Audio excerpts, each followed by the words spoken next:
family members of the victims. So this morning we wanted to take a look at American gun violence from a different perspective, from that of the person pointing the gun. We have a remarkable video to show you. NBC News producer Dan Slepian volunteered to make a video about gun violence on his own time with convicted murderers at Sing Sing. It's the infamous prison just north of New York City. The circumstances you are about to see are very different from the racist violence in Charleston. In this case, the inmates are African American that you're going to hear from. But their lessons remain important. And we simply ask you to look at this via a colorblind issue that's about just simply gun violence. Dan Slepian put these folks alone in a room with a camera and asked them to do something unique.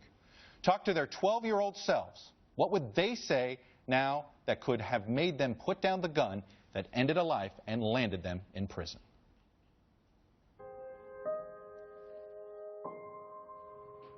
My name is Tyrone Abraham. I'm 40 years old.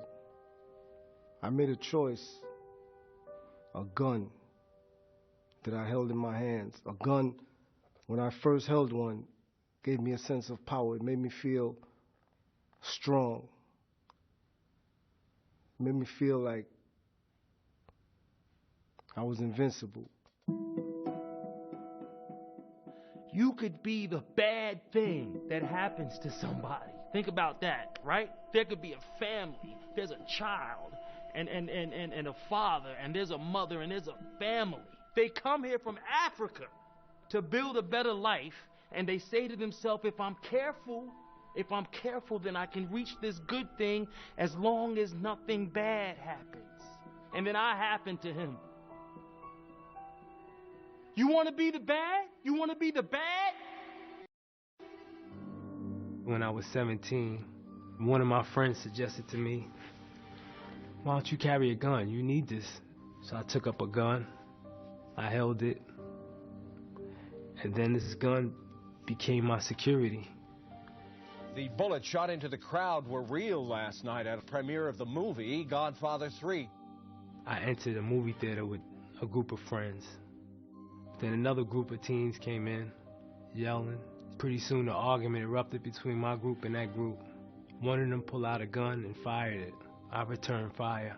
Police rushed in to find 4 innocent victims wounded in the crossfire, 2 of them teenagers, including Tremaine Hall. I didn't think I was gonna hit anybody, but I did it anyway. A little boy was shot. He died that night. And it's that fast, and it's over, and it's done, and you don't even know what you did. And by the time you understand, it is too late. When I think of that, I think of what happened at my trial. His father got on the stand. His father called this kid his buddy. That was his buddy. I took his buddy away from him. Me?